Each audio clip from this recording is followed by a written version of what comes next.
Hello, good day to everybody.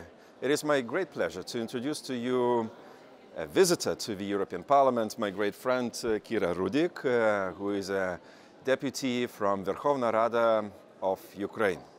Привет. Hello, вітаю. Вітаю. Very good.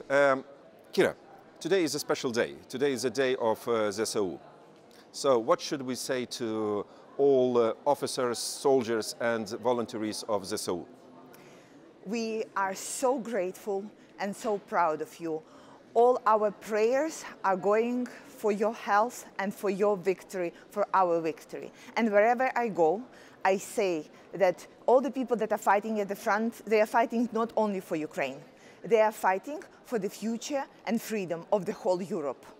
Indeed. So congratulations and our full support, solidarity and indeed as much as possible assistance to make you stronger, more resilient and optimistic. We are together. Kira, I mean today we are on the 6th of December. What's the main news in Ukraine? The main news are right now about the status of the situation in the Congress. We are waiting for Congress to finally come up with the votes for the support for Ukraine. Right. It is critical for us. And we are also waiting for our European allies to finalize the support for Ukraine of the 50 billion. The situation is the following. Putin have already announced two things for the next year. First, that he is going to conscript 170,000 more people to his army and dedicate more than $100 billion specifically to the war of Ukraine. So More than the whole Ukrainian national budget. Yes, absolutely. So on the people, it is on us. And we know that we have enough of Ukrainians that are ready to fight for our freedom, for Europe's freedom. But in terms of finances, this is something that we need our allies to step up. And if we are right now talking only about the things that were promised before, we should be already talking of how would the West match up the situation and match up the amounts that Putin is investing into the war. And this is what I do not see happening, and this is where we are working together, Petros, to make it happen. Indeed, it's a very strong message and a very timely message. We have to probably stay in close touch with our transatlantic friends, sending very strong committing message. I mean, there can't be any step back.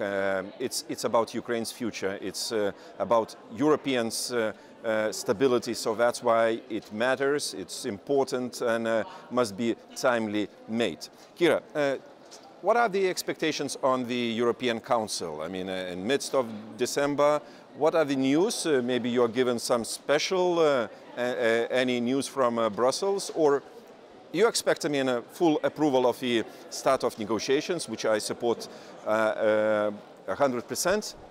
What is the situation in Kiev on this?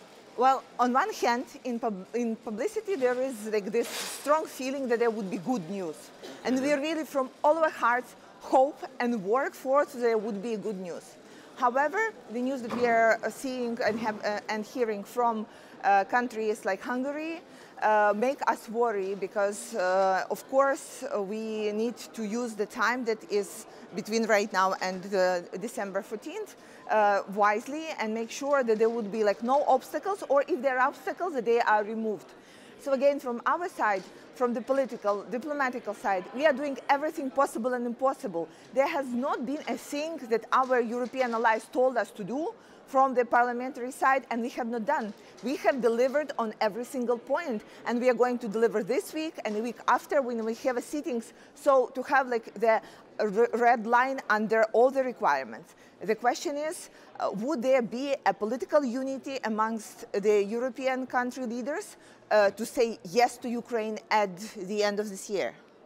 Excellent. Kira, you gave us such an excellent overview from Kiev. From my side, I can tell you that Renew Europe has approved my proposal next session in Strasbourg. This is the last session for 2023, to have a discussion on state of play of delivering ammunition to Ukraine, because we didn't commit all the financial and production resources to this task, and on the blockade of the Ukrainian border.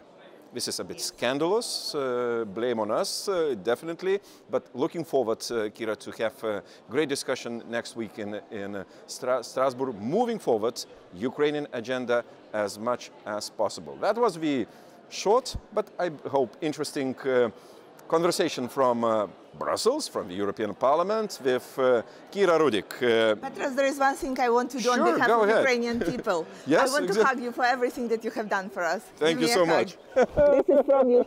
This is from Ukraine. Thank you For being such a good friend. Thank you. And Slava Ukraini. Героям слава.